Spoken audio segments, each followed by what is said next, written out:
حسنین کریمین کیا ہیں؟ امام حسن کیا ہیں؟ نور ہیں، سراپا نور ہیں۔ حضرت حسین کیا ہیں؟ امام علی مقام امام حسین کیا ہیں؟ نور ہیں۔ مولا علی کیا ہیں؟ نور ہیں۔ حضرت صدیق اکبر کیا ہیں؟ نور ہیں۔ فاروق اعظم کیا ہیں؟ نور ہیں۔ اہل بیت کرام کے سب امام کیا ہیں؟ نور ہیں۔ امام حسین نور ہیں، امام زین العابدین نور ہیں، امام محمد باقر نور ہیں، امام جعفر صادق میرے نور ہیں، امام موسیٰ کاظم نور ہیں، امام علی رضا نور ہیں، امام محمد تقی نور ہیں، امام علی نقی نور ہیں، امام حسن عسکری نور ہیں، 12 امام نور ہیں۔ تیری نسل پاک میں ہے بچہ بچہ نور کا، وصلی اللہ علی نور کزو شد نور ہا پیدا۔ غوث اعظم نور ہیں، خواجہ میرے ہند کے راجہ نور ہیں، امام اعظم نور ہیں۔ بندگان خدا میں کیا عرض کروں، نبی کی آل نور ہے، اولاد نور ہے، نبی کے عشاق نور ہیں، نبی کے اولیاء نور ہیں۔ تو بندگان خدا عرض کر رہا تھا کہ ملا جامی فرماتے ہیں زمین از حب او ساکن فلک در عشق او شیدا۔ زمین رکی ہوئی ہے، چل نہیں رہی ہے، تو حضور کی محبت میں وہ رکی ہوئی ہے۔ فلک در عشق او شیدا، فلک رسول خدا صلی اللہ علیہ وآلہ وآصحابہ وسلم کی محبت میں دیوانہ ہو گیا ہے۔ اللہ اکبر، محمد حامد و محمود، محمد حامد و محمود۔ ملا جامی رحمۃ اللہ علیہ فرماتے ہیں کہ محمد صلی اللہ علیہ وسلم حامد بھی ہیں محمود بھی ہیں، حامد بھی ہیں محمود بھی ہیں، یعنی اللہ تعالیٰ کی تعریف کرنے والے بھی ہیں، اللہ کے سراہے ہوئے بھی ہیں۔ حضور اللہ کی تعریف کر رہے ہیں اور اللہ حضور کی تعریف کر رہا ہے۔ محمد حامد و محمود اورا خالقش بستود، ان کو ان کے خالق نے سراہا ہے، تعریف کی ہے۔ بات سمجھ میں آئی؟ تو اللہ تبارک و تعالیٰ نے حضور کی تعریف کی، جب کچھ بھی نہیں تھا اللہ حضور کی تعریف کر رہا تھا، اللہ مصطفیٰ کے جلوے دیکھ رہا تھا اور ان کے جلووں کی تعریف کر رہا تھا، ان کے اسماء و صفات کی تعریف کر رہا تھا، ان کی تمام حیثیتوں کی تعریف کر رہا تھا، ان کی تمام تفصیلات کی تعریف کر رہا تھا، ان کی تمام عظمتوں کی تعریف کر رہا تھا، ان کے مناقب کی تعریف کر رہا تھا، ان کے محامد کی تعریف کر رہا تھا، ان کے محاسن کی تعریف کر رہا تھا، ان کے درجات عالیہ کی تعریف کر رہا تھا، ان کی ہر حیثیت کی تعریف کر رہا تھا، ان کی تمام جہات کی تعریف کر رہا تھا۔ محمد حامد و محمود، حضور اللہ کی تعریف کر رہے تھے اور اللہ حضور کی تعریف کر رہا تھا۔ کزو شد بود ہر موجود۔ ملا جامی رحمت اللہ علیہ فرماتے ہیں میں نہیں کہتا، فرماتے ہیں کہ ہر چیز جو موجود ہوئی ہے حضور کے نور ہی سے موجود ہوئی ہے۔ اگر حضور نہ ہوتے تو کوئی چیز موجود نہ ہوتی اس دنیا میں،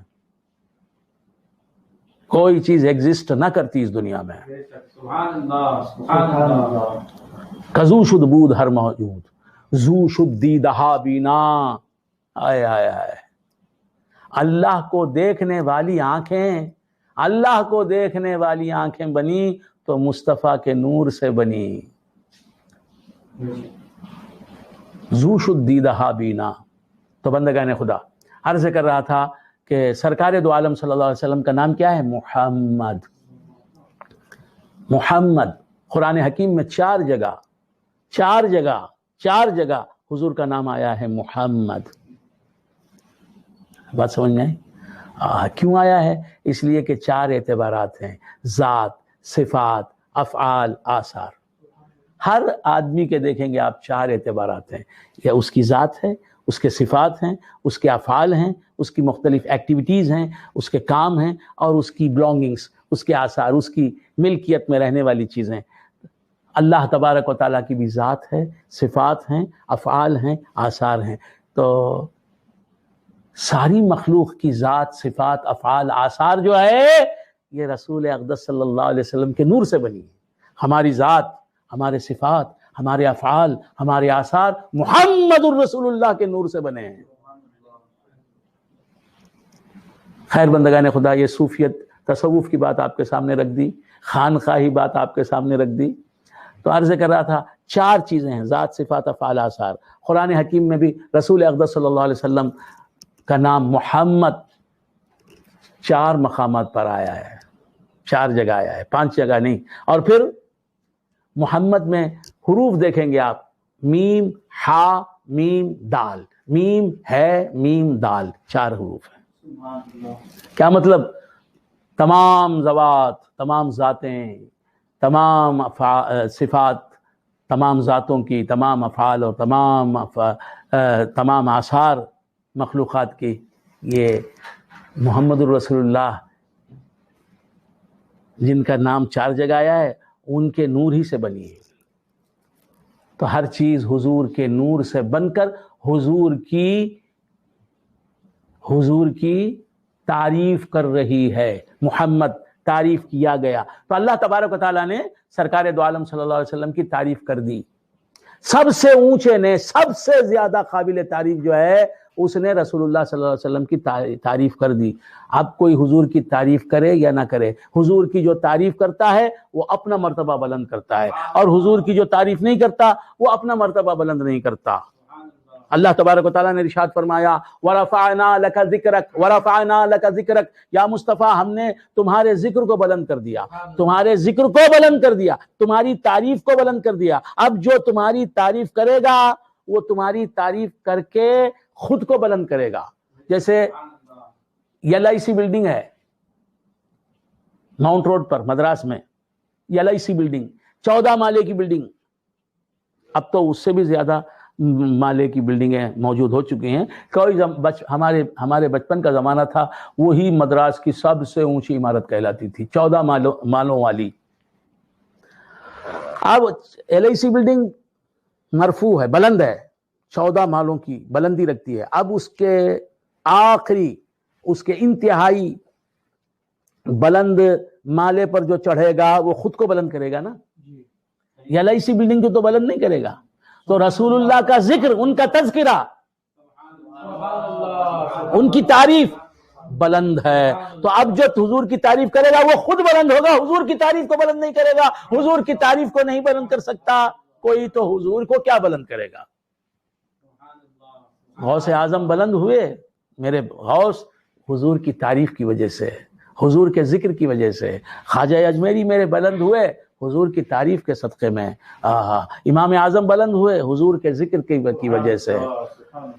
تو بندگان خدا، عرض کر رہا تھا کہ سرکار دو عالم صلی اللہ علیہ وسلم کا نام کیا ہے؟ محمد۔ تعریف کیا گیا، ان کی تعریف ہو گئی۔ اور کس نے کی؟ اللہ نے کی۔ اللہ جس کی تعریف کرے، اب اسے کسی اور کی تعریف کی کیا ضرورت؟ تو ہم تعریف کرتے ہیں حضور کی اپنے کو قابل تعریف بنانے کے لیے، اپنی عظمت بڑھانے کے لیے، اپنا مقام بلند کرنے کے لیے۔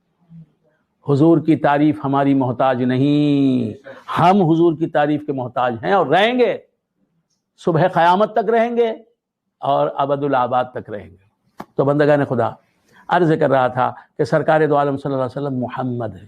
محمد کے معنی جس کی تعریف ہو چکی، جس کی جو تعریف کیا گیا، اور محمد کے معنی جس کی تعریف بار بار ہوتی رہے، جس کی تعریف بار بار ہوتی رہے۔ حضور کی تعریف بار بار کیسے ہو رہی ہے؟ کوئی حضور کی ذات ہی کی تعریف کر رہا ہے کہ سرکار دو عالم صلی اللہ علیہ وآلہ وآصحابہ وسلم بعد از خدا بزرگ توئی قصہ مختصر، اللہ کے بعد حضور کا درجہ ہے۔ سبحان اللہ۔ کوئی حضور کی تعریف کر رہا ہے کہ حضور جو ہیں خاتم النبیین ہیں، آخری نبی ہیں، آپ کے بعد کوئی نبی نہیں آ سکتا۔ کوئی حضور کی تعریف کر رہا ہے کہ سرکار دو عالم صلی اللہ علیہ وآلہ وآصحابہ وسلم تمام پیغمبروں میں سب سے زیادہ خوبصورت ہیں۔ کوئی حضور کی تعریف کر